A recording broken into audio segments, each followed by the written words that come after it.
Assalamualaikum warahmatullahi wabarakatuh. Bagaimana kabarnya anak-anak? Semoga kalian dalam keadaan sehat walafiat ya.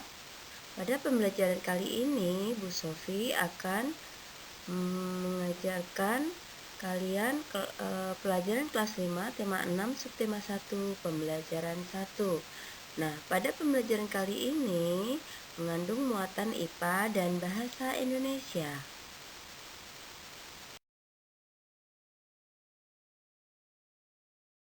Ya, materi kita suhu dan kalor. Perhatikan gambar peristiwa di samping.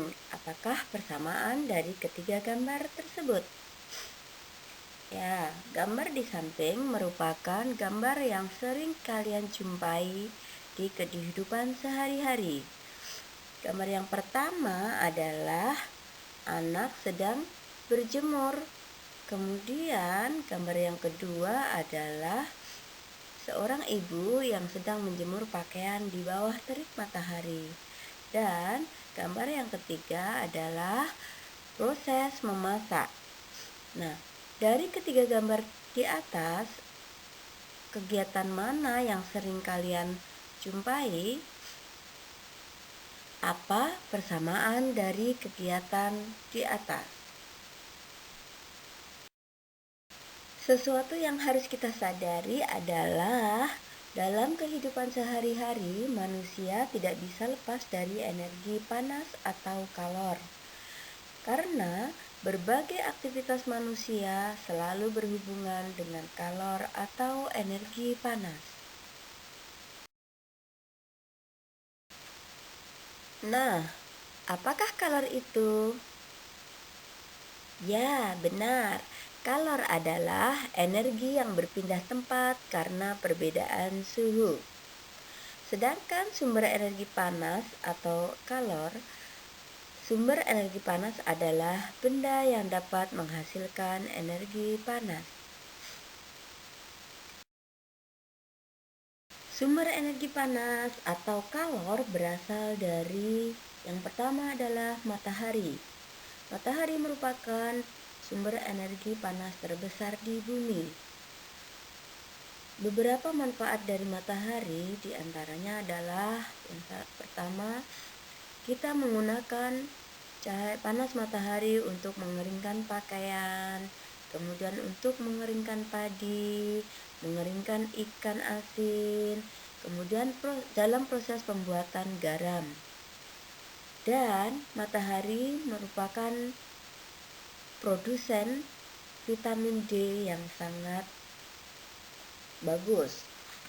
Vitamin D kita gunakan untuk kekebalan atau sistem kekebalan tubuh kita, juga untuk kesehatan tulang kita. Maka kita bisa berjemur di bawah sinar matahari dalam waktu yang ditentukan. Kemudian yang kedua adalah api.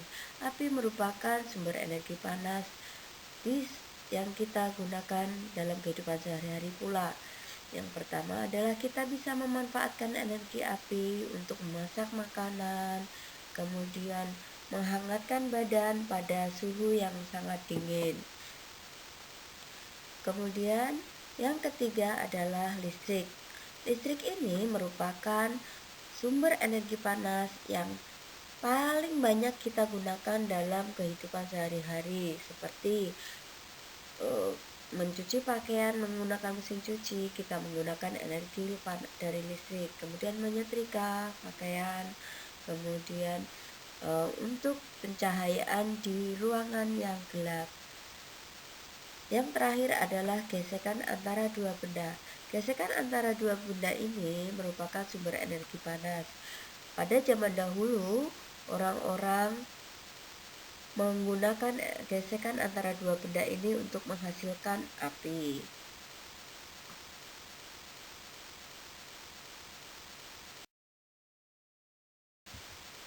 Dalam kehidupan sehari-hari banyak kita jumpai teks penjelasan berupa informasi dari berbagai media. Teks yang berisi penjelasan tentang berbagai peristiwa yang terjadi di sekitar kita disebut teks eksplanasi. Nah, kata kunci pada teks eksplanasi biasanya adalah kata yang sering muncul pada sebuah paragraf atau dalam sebuah teks. Nah, bagaimana cara memahami teks eksplanasi? Yang pertama adalah caranya dengan membaca keseluruhan isi teks terlebih dahulu. Kemudian setelah itu kita bisa menemukan kata kunci yang dianggap penting. Setelah menemukan kata kunci, maka kamu akan dapat menjawab pertanyaannya. Untuk bahan latihan, maka bacalah teks eksplanasi berikut. Judulnya adalah sumber energi panas. Benda yang dapat menghasilkan energi panas disebut sumber energi panas. Sumber energi panas dapat kita jumpai di alam. Salah satunya adalah matahari. Matahari merupakan sumber energi panas terbesar. Semua makhluk hidup memerlukan energi panas matahari. Energi panas matahari membantu proses pembuatan makanan pada tumbuhan yang disebut sebagai proses fotosintesis. Makanan yang dihasilkan dari hasil fotosintesis menjadi sumber energi bagi makhluk hidup lainnya, seperti manusia. Energi panas matahari dapat menerangi bumi sehingga udara di bumi menjadi hangat. Dalam kehidupan sehari-hari, energi panas matahari digunakan untuk mengeringkan padi setelah dipanen, mengeringkan garam, mengeringkan ikan asin, bahkan untuk mengeringkan pakaian yang basah. Cobalah kamu gosokkan kedua tanganmu selama 1 menit. Apa yang kamu rasakan? Sekarang ambillah sebuah mistar plastik, kemudian gosok-gosokkanlah pada kain yang kering selama 2 menit, lalu sentuhlah permukaan mistar plastik itu. Apa yang kamu rasakan? Setelah kamu melakukan 2 kegiatan tersebut, apakah kamu merasakan panas? Energi panas dapat dihasilkan ketika terjadi gesekan antara 2 benda. Pada kegiatan di atas, gesekan antara kedua telapak tangan dan gesekan antara mistar dan kain dapat menimbulkan energi panas. Selain matahari dan gesekan antara 2 benda, energi panas juga dapat diperoleh dari api. Pada zaman dahulu, orang mendapatkan api dengan cara menggesakkan 2 buah batu yang kering sampai keluar percikan api. Selain itu, nenek moyang kita dahulu menggunakan kayu kering lalu digosok-gosokkan dengan tanah yang kering sampai keluar api. Ternyata gesekan 2 benda antara 2 benda kering dan gesekan antara 2 kayu kering dapat menghasilkan energi panas berupa api. Saat ini api mudah dihasilkan dari korek api dan kompor. Nah, dari teks eksplanasi tersebut, maka ketika kamu sudah membaca keseluruhan dari isi teks, kemudian menentukan kata kuncinya, maka kalian akan mudah menjawab soal-soal yang sudah disediakan. Soal yang pertama adalah, apa yang dimaksud dengan sumber energi panas? Kemudian sebutkan 3 sumber energi panas yang kalian ketahui. Apa saja manfaat dari matahari bagi makhluk hidup? Bagaimana cara nenek moyang kita mendapatkan api? Mengapa api sangat penting dalam kehidupan manusia? Nah, silakan jawab pertanyaan-pertanyaan tersebut di dalam buku tugas kalian.